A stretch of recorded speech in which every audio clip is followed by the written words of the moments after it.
More questions, I'll pass over to Jeremie. Okay. Thank you very much, Monica, for this very precise state of the EU communication law. If there are some further questions afterwards, I think they can be directed to you as well. I will try to talk to you about the current state of the play and the upcoming fights in those issues. I'm Jeremie Zimmermann. I'm the co-founder and spokesperson for La Quadrature du Net. Oh, it doesn't work. La Quadrature du Net is a kind of citizen toolbox, providing tools for everyone to understand the legislative process when it threatens our fundamental freedoms on the internet, and tools for everybody to participate into the public debate. We've been active in France with the notorious Adopi 3 strikes law, in the EU with the telecoms package and some other legislative and non-legislative projects. And you will understand with this presentation that we are right now active with many issues you can all participate with. One thing I really want to show you is a trophy we earned in the French Adopi battle, the 3 strikes legislation. We won this and put it on top of the fireplace next to the taxidermized head of former Minister of Culture, Christine Albanel. It's a decision by the Constitutional Court, the highest jurisdiction in France, and it's supposed to say, yes, it says, Article 11 of the Declaration of the Rights of Man and the Citizen of 1789 proclaims, the free communication of ideas and opinions is one of the most precious rights of man.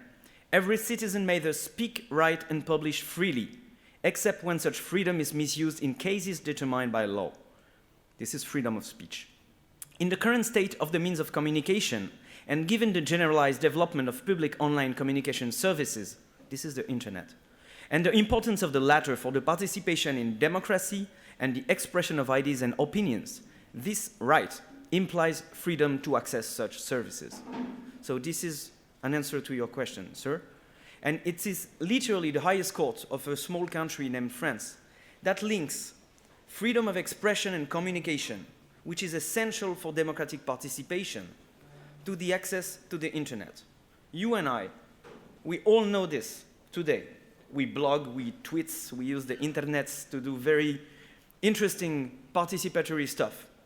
But it is now up to the legislator, to people who write the law and rule our societies, to understand it.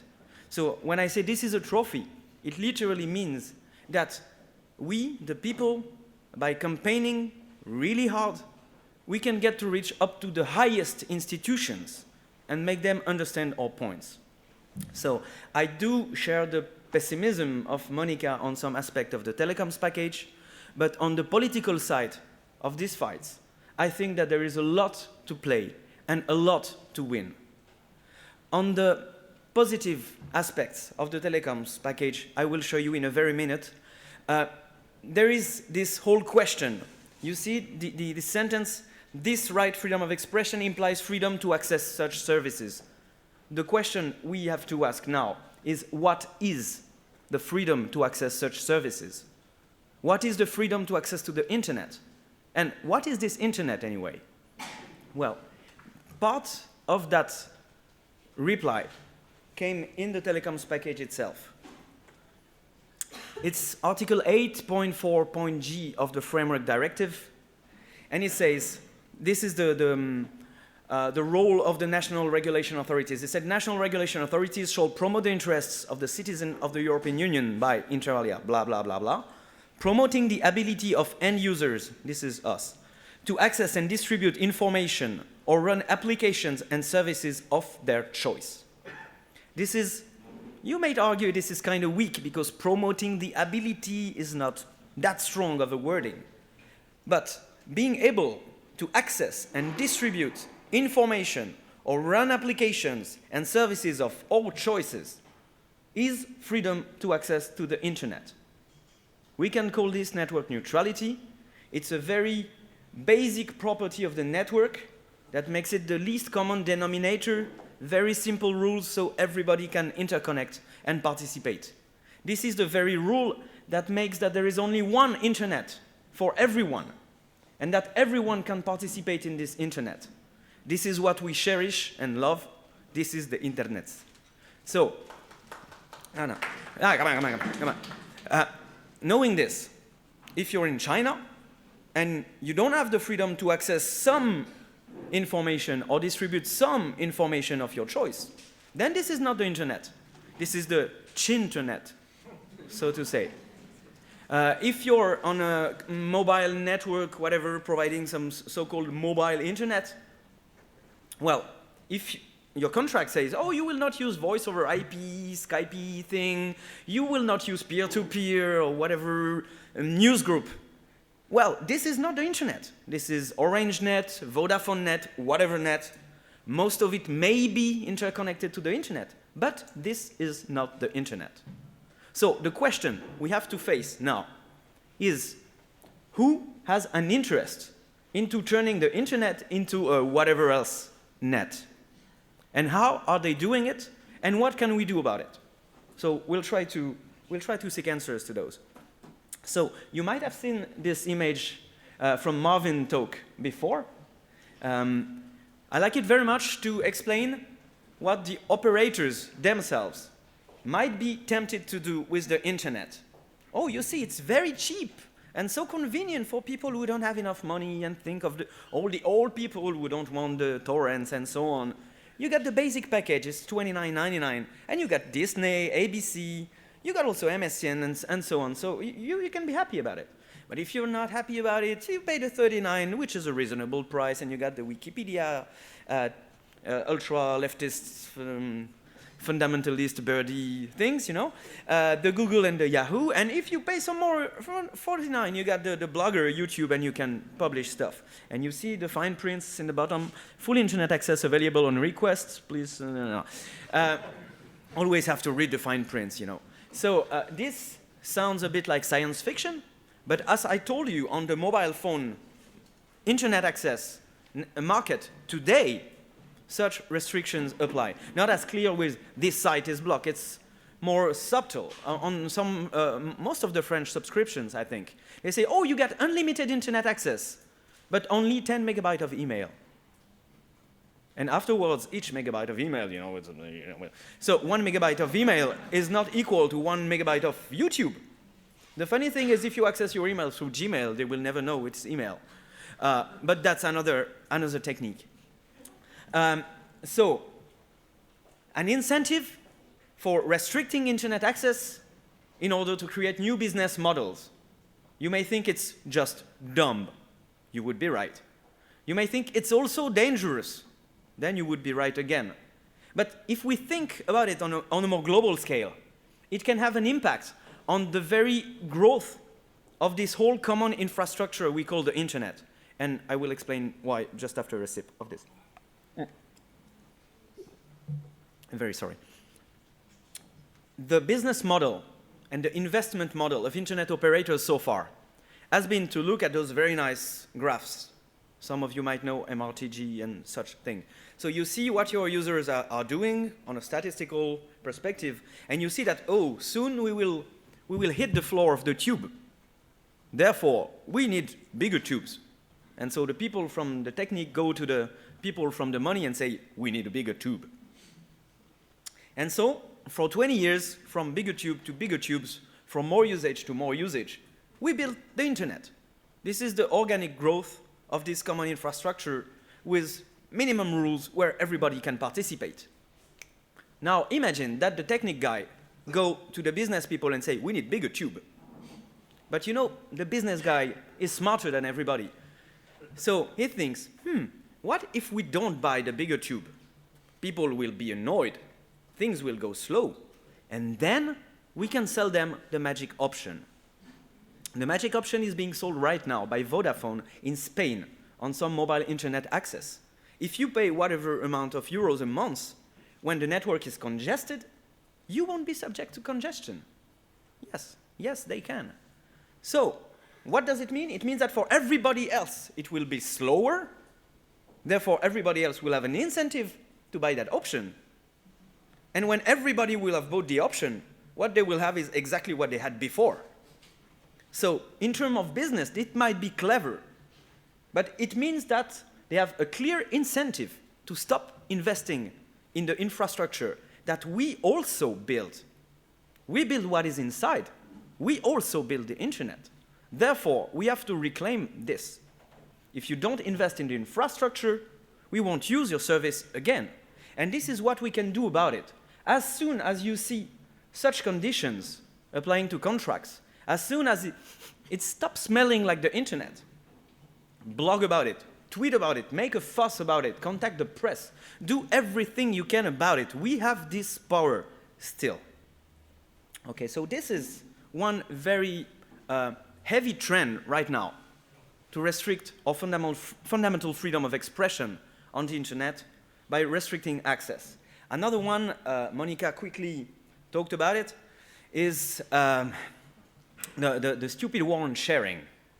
You know, everybody knows that when you share files, you make the industry lose money. Ask a kid with 5,000 movies on his hard disk if he wouldn't have bought 5,000 DVDs. Isn't that obvious? Sure. Therefore, you can prove it. Well, I won't enter into this debate because it's very trollogen. But anyway, studies from the Ministry of Industry of Canada, studies from the government of Netherlands, studies from the OECD, studies from academics in Britain and in the US, a poll from Ipsos Germany in 8 European countries, a recent note from the US government, all come to the same conclusions. The figures of the industry about whether or not those evil pirates are harming the children. We don't kill baby seals while sharing files. People who are sharing files are people who buy them more.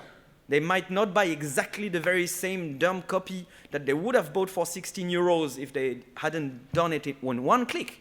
They would buy a collector edition, a concert, cinema ticket, whatever, T-shirt. And overall, they buy more in culture. But this is not the debate. The war on sharing is a perfect pretext for those industries who don't want to change their business models to try to persuade everybody else that the only way to make their business is, first of all, to control the copies, so nobody else than them can do the copies, and to control the means of distribution of the copies.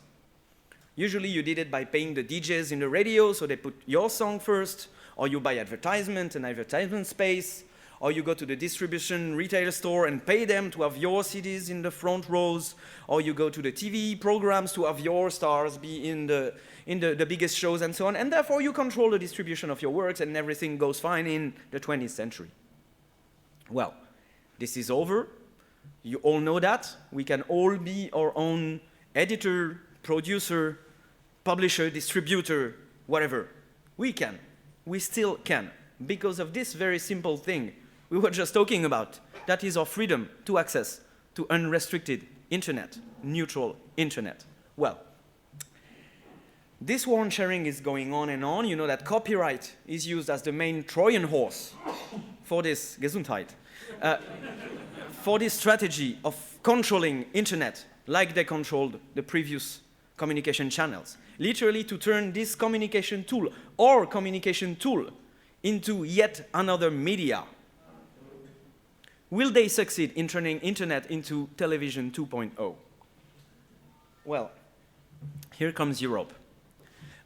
You might think I'm obsessed with Mickey Mouse at this stage. Well, I am. There was the telecoms package. But it's not the first time that those questions of content entered the European Parliament. I won't detail the previous iPred directive, we weren't there at that time. The iPred 2 directive, we weren't there at that time. That infamous iPred 2 directive will come back someday in the European Parliament, and we'll talk about it later on.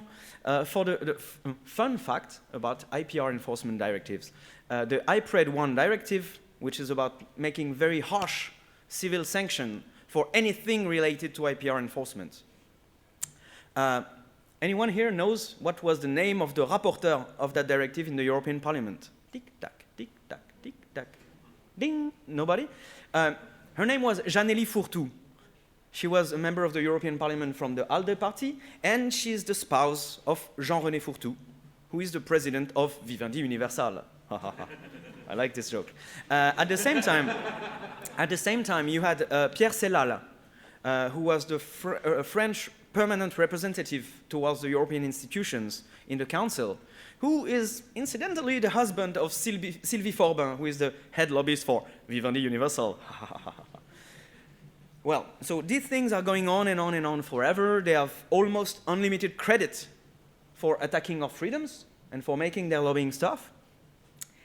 Therefore, they use every possible legislative channel they have. This is a massive flooding of legislation that we have to counter every day. But I'm not an academic like Monica, and I do care a lot about what is in the text. It's like computer code, you know. If it's broken, it's broken, so we really have to care about it. But it is not the only thing we have to watch. We also have the whole political context that we build around these issues. And as I showed you in the beginning, what we earned with the Adopi fight in France shows that we can do it. On a certain extent, if you look at the telecoms package as it could have been voted in first reading, and what it is now, maybe Monica will agree that it is maybe 20% today of how dangerous it could have been. No? No. We'll debate this afterwards.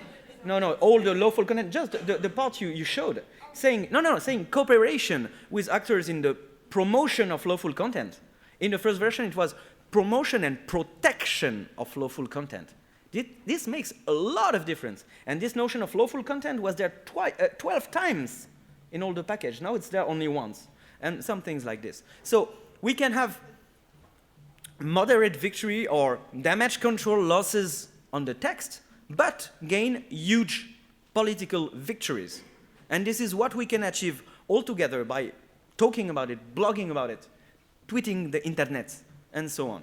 Right now, in the European Parliament is being debated the Gallo report.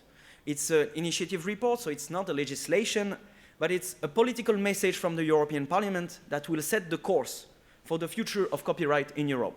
It is rapported by Marielle Gallo, who is a French Sarkozyst member of the European Parliament. She wasn't elected anywhere before. She's the spouse of a notorious writer, and she was the spouse of a minister before, and so on. And she was parachuted on the ballots by Nicolas Sarkozy himself, so she's a good little soldier in commanded service right now. She presented this own initiative report that is the entertainment industry wish list. I encourage you to, it's the letter to Santa Claus, literally.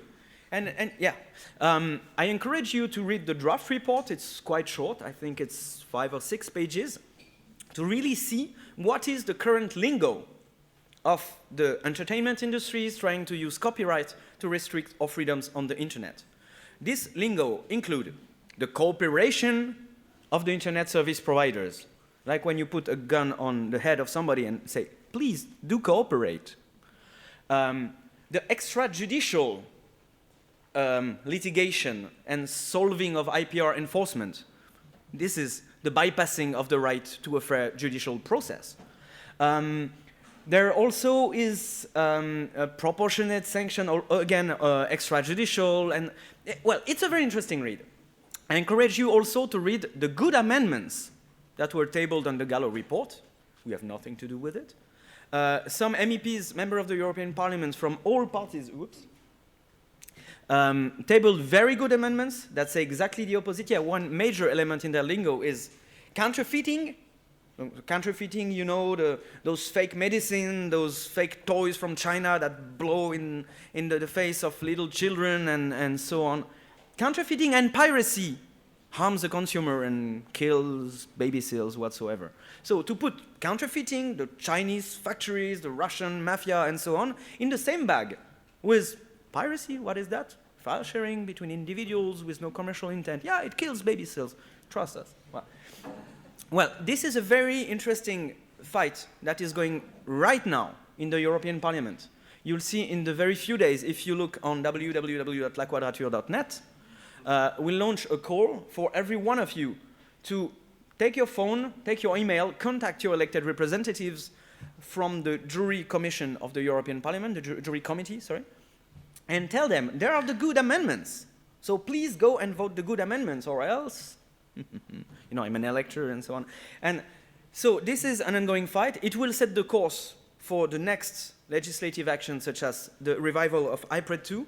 And also, very interestingly, it says in its original form, we encourage the ongoing negotiations of the ACTA agreement. Who among you have heard of the ACTA agreement? Wow.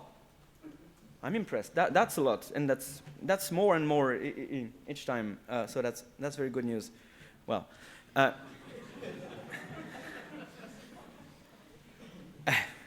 I'm sorry.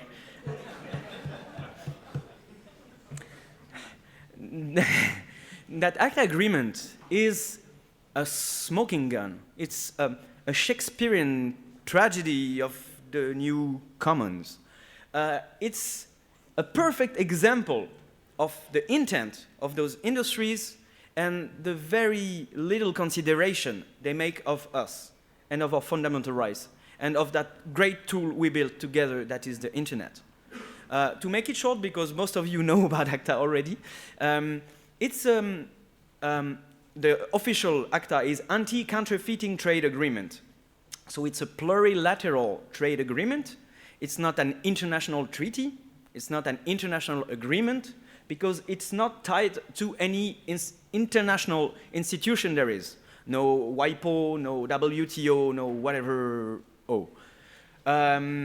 So it's the words of the US trade representative who represent the US in the ACTA negotiations. The idea was to be between like-minded people. So you take a few friends, you take a nice table, you pick an exotic location, you all sit together and you come with all those nice papers that the industry wrote for you. And it's literally an entertainment industry wish list, but in full extent. So we released some leaks. Some leaks were published on our beloved heroes of WikiLeaks. And the agreement has been negotiated in secret for over 2 years. So all we have to know what is inside is leaks. And so we now have, how do you say, a faisceau de preuves? We have quite a bunch of evidence that together show that the most violent criminal sanctions for inciting and aiding infringement. Oh, what is this advertisement on your website? Oh, what did you say in that comment? Isn't that inciting IPR infringement? No, I'm just expressing my political view that those entertainment industries are assholes, so I won't buy their stuff anymore and go to the Pirate Bay.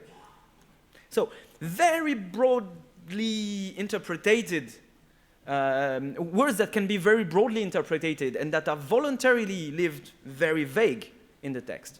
Civil injunctions that make the industry being able to go to a judge and say, oh, make future infringement on this material to cease. How? Filtering of content on the internet? Automatic removal? We don't know. They don't care. They just want the H-bomb against copyright infringement. All this is in ACTA. All this is in what we saw in ACTA. The negotiations are going on today, right today, in Wellington, in New Zealand. The next round will be in Geneva in June, so we Europeans might have something to play. And here again, it is about awareness. It is about who knows what is going on. And this is how we can really win and defeat the defeat the beast. To give a bit of European context, because there was to be the word Europe in my presentation, for Europe, it's the European Commission that negotiate. And the European Commission, with a very nice neckties, tell you, we won't go beyond the EU acquis. The EU acquis is the technocratic name for the EU legislation. We won't go beyond the EU acquis. And which is supposed to be reassuring, but indeed we will see if they're right or not, or if their interpretation of the EU acquis matches with ours only when the whole will be signed, which leaves very, very, very, very, very little margin of maneuver. Well, what we learned recently is that they are negotiating for the EU but for the criminal sanctions, the most violent and dangerous and broad part of ACTA is not negotiated by them. It's negotiated by the presidency of the Council of the EU.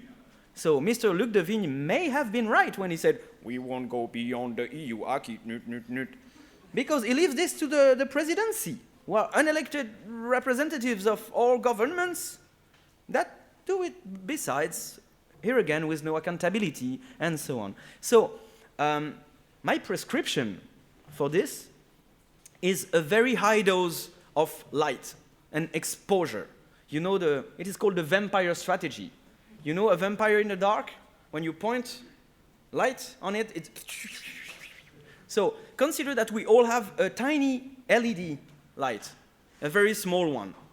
What we have to do is to light it up at the very same moment and point it towards the same direction. This is what we can do using the internet. This is what we try to help you, to help everyone willing to do so, to do. And I think that this is really what we have to do in order to protect the internet before it's not the internet anymore. Thank you very much.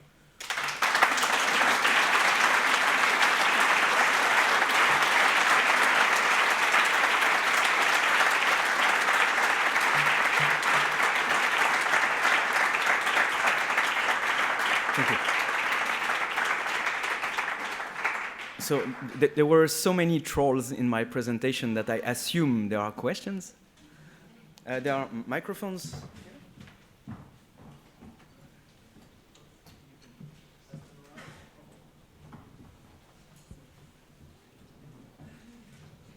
Just one small thing I didn't really get. You started with the highest court ruling from France that clearly said there is the internet is part of the freedom of speech regulation, and access should not be limited. And how does this comply with the three strikes rule that you actually have?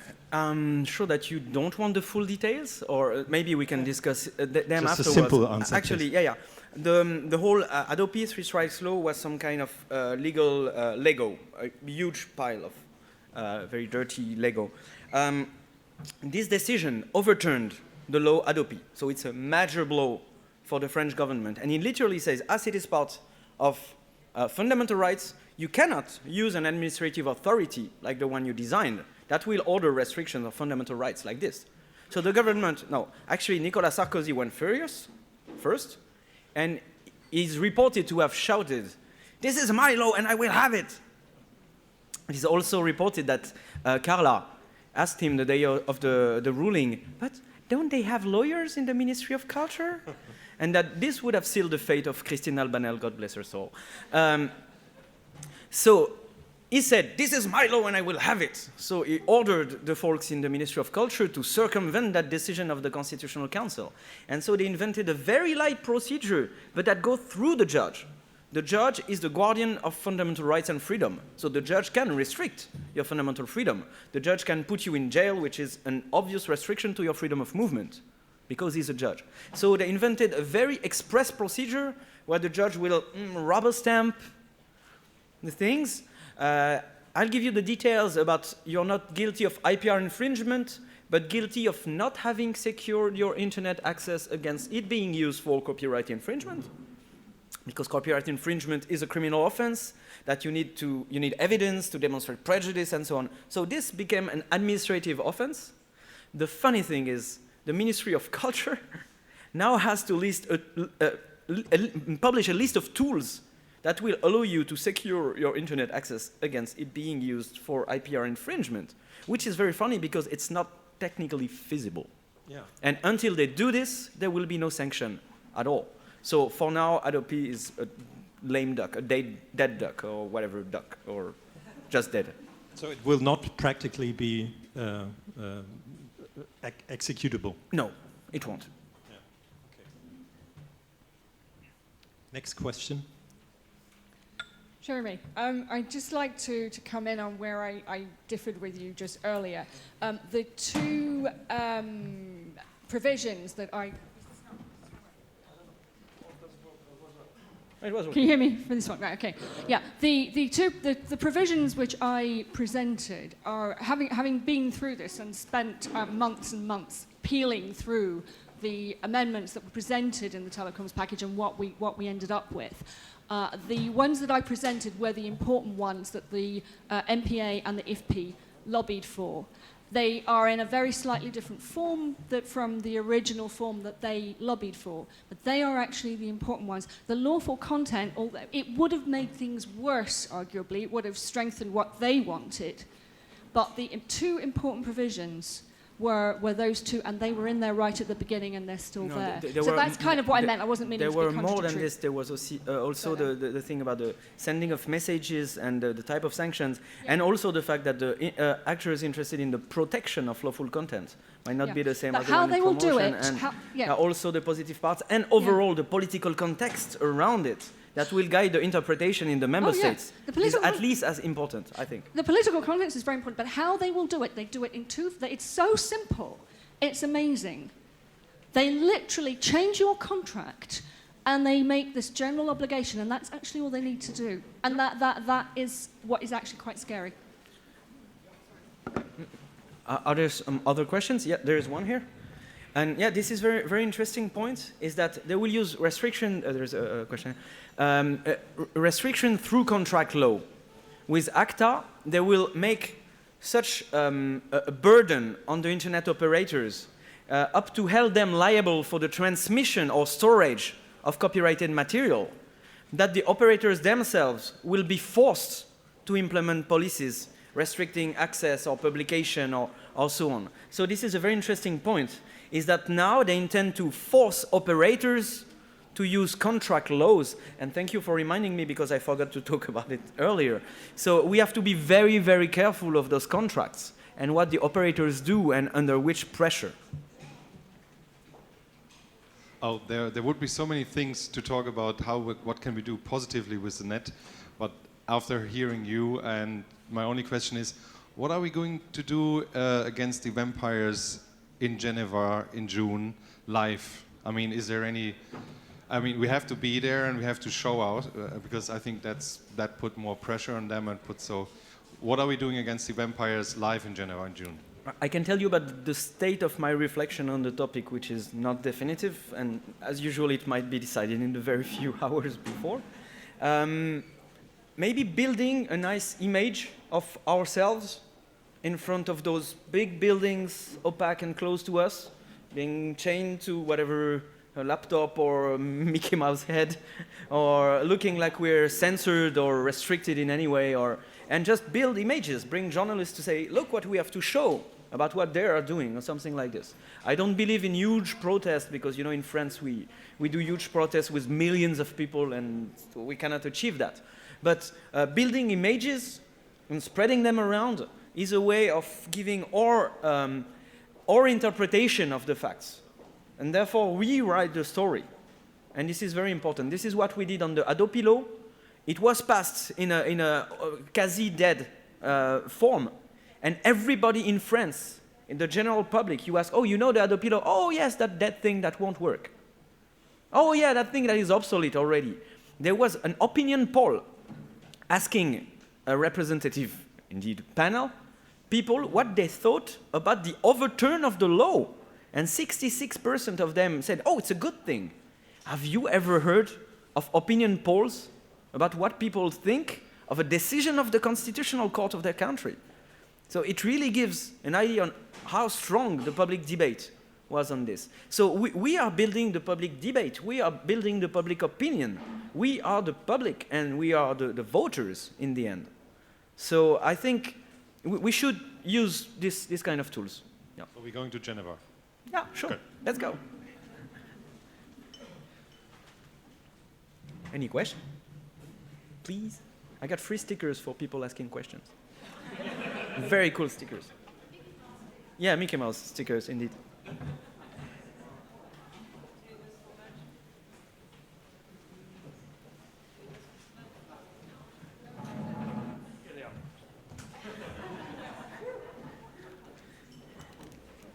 No? No question? There's one. Is this on? Thank you. So first I want to thank you and congratulate you with your great work in France, which is really fantastic because France was kind of the canary in the coal mine for what's going to happen all over the world now.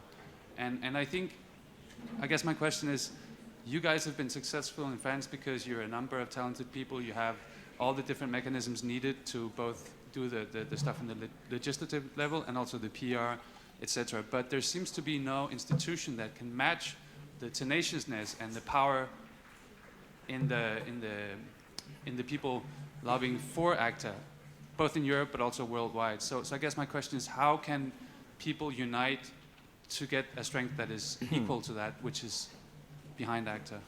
Thank you. It is a very good and tough question. It's indeed at the heart of our reflection on how to build our action.